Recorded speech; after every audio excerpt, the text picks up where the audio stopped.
going to go over now how to take a laptop apart.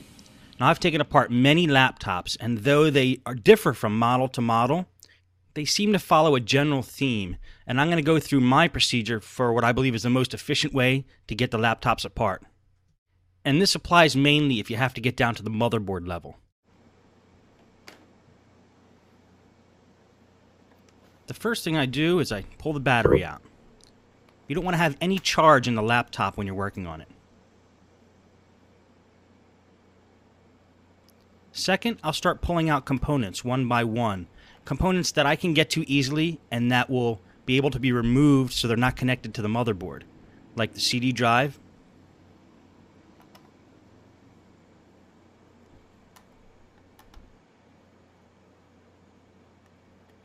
And here I'm getting to the RAM.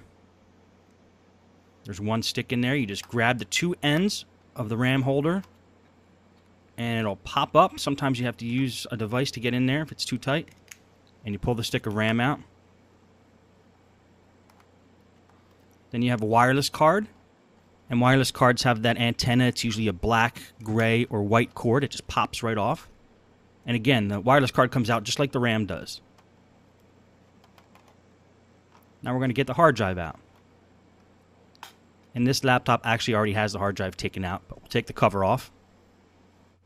Now what I really want to do is get the screen off, because the screen's going to be in the way. I want to remove it from the equation. To get to the screen in most laptops, you have to take this cover off, and that gives you access to both the keyboard and the screen. I call it the hinge cover plate because it covers the hinges. And the way to get that off is usually to just pry it off, unless it's held in by screws, and that's why I turn the computer over. I'm going to remove any screw that appears like it's directly under the hinge cover plate that could be fastening it on, because I've pried that hinge cover plate off in the past and sometimes it's screwed in from the bottom and it breaks.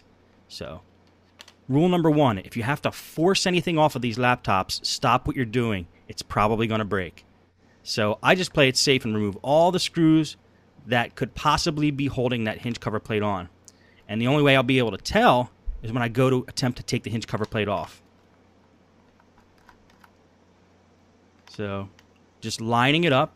I lined up how big that hinge cover plate is, and I'm just removing any screw that's directly under that. And this computer actually has a lot of them. Most computers don't have this many screws directly under the hinge cover plate.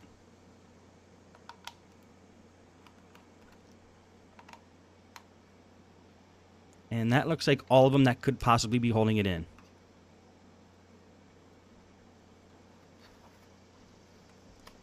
So now we flip it over, open it back up again, and now we attempt to remove the hinge cover plate, knowing that any screw that could possibly be holding it in is removed.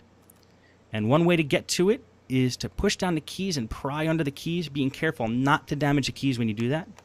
Or if that doesn't work, look for some other entry point, like there was right under the hinge. And then what you have to do is kind of jiggle it, and it'll pop off. Now we have access to the keyboard, and it's going to take the 4 screws off that are holding the keyboard on. Now that hinge cover plate in some computers might have a ribbon cable attached to it, or might be fastened in a different way, but they're all generally about the same. It's kind of snapped in there, sometimes with and sometimes without screws holding it in. And keyboards, sometimes they have screws like they have in this one where I'm pulling them off now. And they always are attached by a wide ribbon cable that you just grab by both ends at the connector and pull it out. Now I'm disconnecting any ribbon cable I see. This is for the touchpad. Because when I take the top plate off of this computer, that ribbon cable is still going to be connected unless I remove it right now. Now I have access to the screen, and this is the LCD cable I'm pulling off now. And these 2 wires here go to the wireless card. You're going to find in a lot of laptops, the wireless antenna go through the computer to the bottom, to the wireless card, all the way up to the top of the screen. So you have to kind of fish it through the computer and pull it back. This way you could get the screen off. If we didn't pull these wires back, we wouldn't be able to remove the screen. And then we'll start removing screws from the hinges on the screen. This particular computer has 3 hinges that go straight down and hold the screen to the base. 1.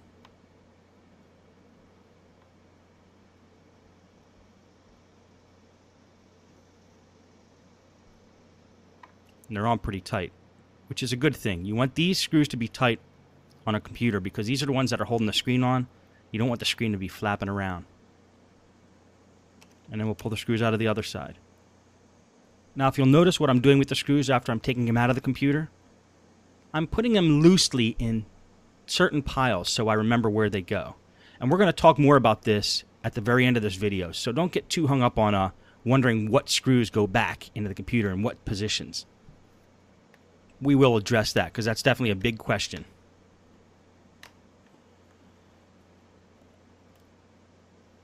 Now the screen should come right up after we pull out this last screw.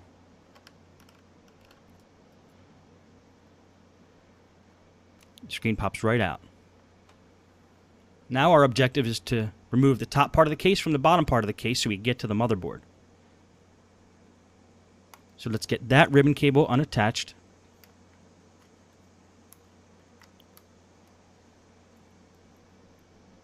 And this computer has a little circuit board here that needs to be removed, which we'll do now. Not all computers have this circuit board. This was where the power buttons are. I'm just going to take a screwdriver and just pop up the side a little bit and the whole plate should come right out. There we go. Now we're going to start removing screws from the top plate. Any screw that we see that appears to be holding the top part of the case to the bottom part of the case.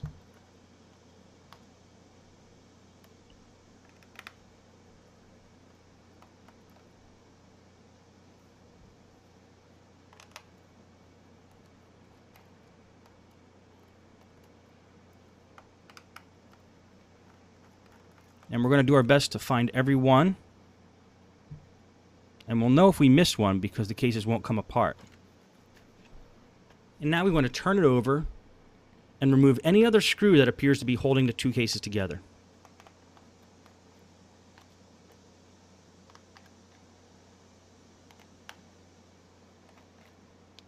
Now, generally, in most computers, most of these case screws are going to be about the same size, so you might be able to keep them all in the same pile.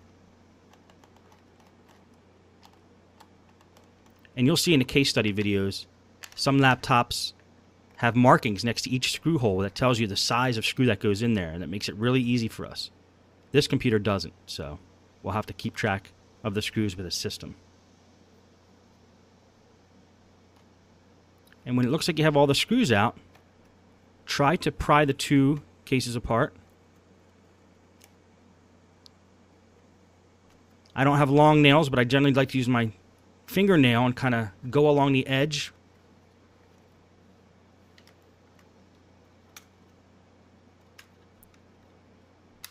And just find some entry point where there's already a little bit of an opening there, a gap that you can get your nail in and kind of bring it all around and try to get these 2 cases apart.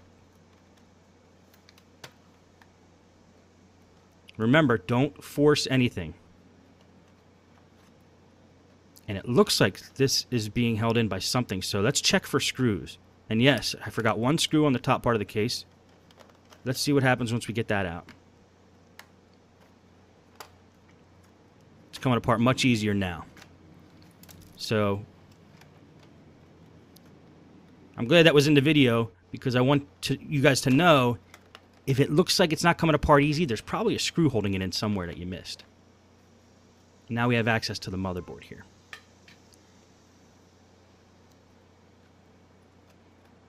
Let's put that off to the side.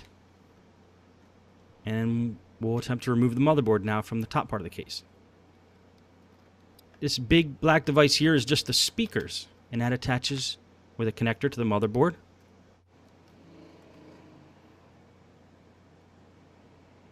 Now, certain screws on the motherboard are labeled, and that's what I'm pointing to now.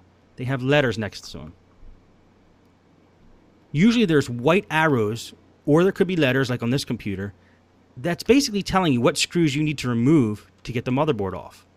The motherboard has many screws if you look at it from the top, but you only need to take a few of them off to get the motherboard off. And it's usually marked on the motherboard by white arrows. In this case, it was marked with the letter PA.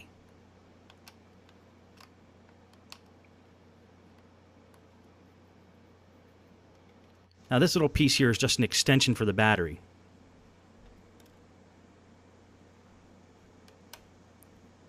Now we're going to remove all the screws on the motherboard marked with PA.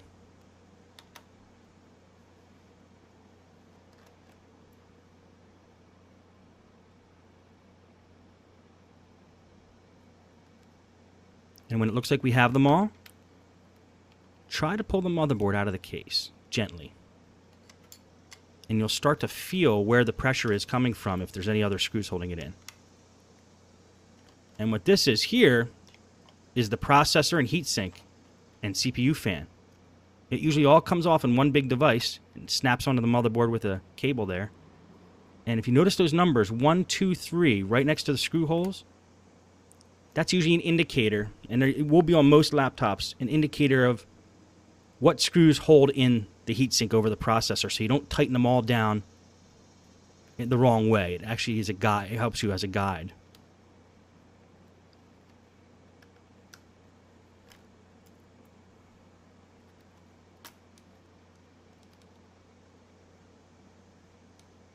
And again, once you think you have all the screws, just slowly pull up the motherboard, and you'll start to feel it if you missed one. And this should be the last one there. And just kind of jiggle it until it starts to come loose.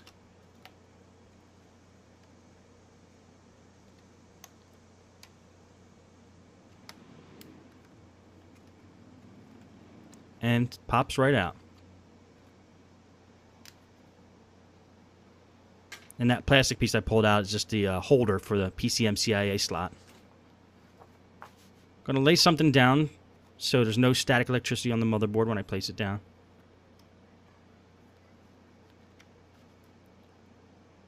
That's just an adapter that I pulled off there for the power jack. And let's clean it while we have it out.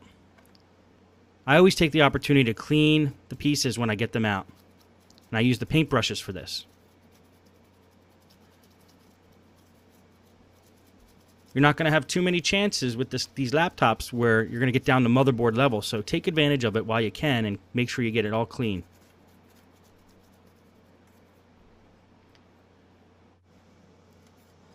And since you have the fan out for the processor, blow it out with compressed air.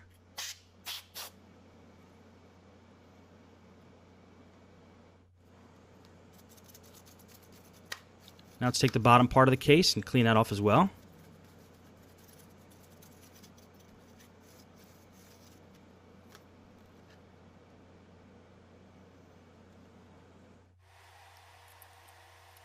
And now, say if you did have to do a motherboard replacement, you got to start putting everything back together again. And I sped this video up because putting it back together is almost identical to taking it apart in reverse order.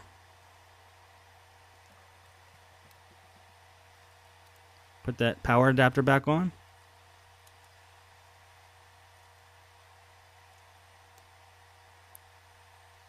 Now we're putting the screws all back on the motherboard marked with the letters PA. Put the speakers on, attach them to the motherboard. They just fit right in there, which they usually do. And that's just a battery extender. Make sure you have all the screws on that were originally on the motherboard before you put the black cover back on. And that's twice I just checked to make sure I had them all back on there, and I do now. So now I can put the cover back on. It'll usually snap right together.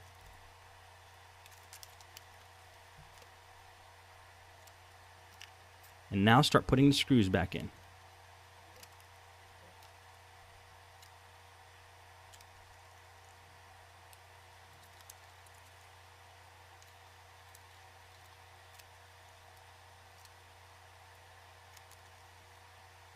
Now if you notice, these are screws I took out originally because I thought they were holding the hinge cover plate on. But since they're not, I can put them back on now. And then I'll put all the screws back on the top plate, or the top part of the case. Attach the ribbon cable for the touchpad.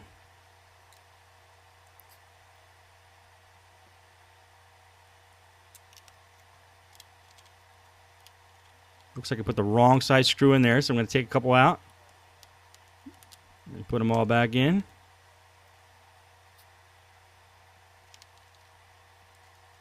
Sometimes you got to take a step back before you go forward. Happens to the best of them. Now put the rest of the screws in. Put that circuit board back in that has the power buttons on it, and make sure you attach the ribbon cables. Always attach your ribbon cables when you're putting things back, otherwise you have to take the whole laptop apart again. It's something that you just have to remember to do. You might get the whole thing back together and then realize the keyboard's not working because you forgot to attach the cable back to the motherboard. And we're just putting the screen on now. Now what I'm going to do, if you watch, is take a bigger screwdriver when I'm done tightening these up, because I want a little extra torque on these screws, because I don't want the screen to be flapping around. I want those screws to hold. So I just take a little bigger screwdriver and put a little extra torque into them before I put everything back. Attach the LCD cable, and now we're going to feed the wireless antenna back through the computer the same way it came out. We're going to close it up. Pull the wires through. Might as well throw the wireless card in now just to get those antenna out of the way. And they snap right back on the little connectors there. Nothing magical about those connectors. They're very easy. Just put the RAM in.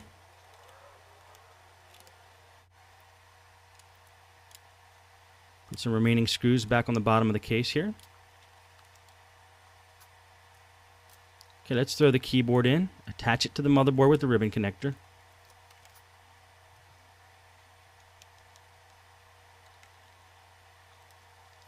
Attach the 4 screws to hold it on. Put the hinge cover plate back on. CD drive back in. Battery in. Hard drive cover back on. And that is pretty much how you do it. Most laptops are going to follow that pattern. And that's how I do it. Now, how do you keep track of the screws you get out of a computer? This is a big question. A lot of people are afraid about doing this when they start working on laptops. The method I used to do when I started out is I create a pattern right next to the laptop. A pattern identical to the pattern in which the screws are coming out.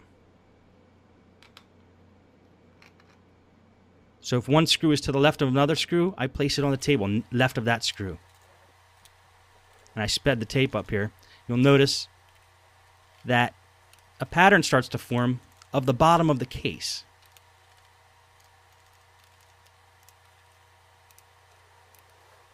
And now I know where each screw goes when I go to put them back. Some people use containers. And they'll say, every screw I take out of the bottom case, I'm going to put in container number 1. So I know that all the screws in container number 1 are used for the bottom case.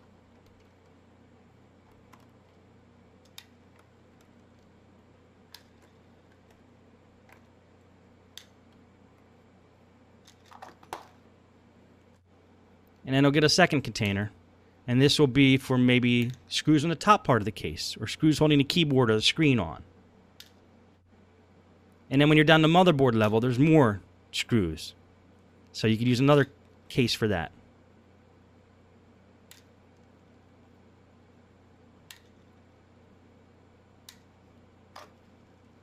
And that's one way to track what screws go where. I've seen people take plastic bags and lay them down in layers. Anything on the bottom layer goes into that bag. Keyboard layer goes in that bag. The top layer goes in that bag. The motherboard layer goes in that bag. And they layer them on top of each other so they know the order in which they go back. And I've had one listener tell me he creates a diagram of the actual laptop and draws the screw holes in the diagram. And then when he takes each screw out, he just puts it in the picture of the screw hole that he drew, which I think is a pretty clever idea. And same with the motherboard.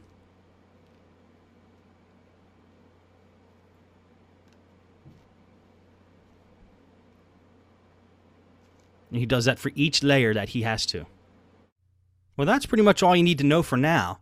If you watch the case study videos, you'll see some of these techniques to put in action, and I think then you'll be ready to do it yourself. Good luck.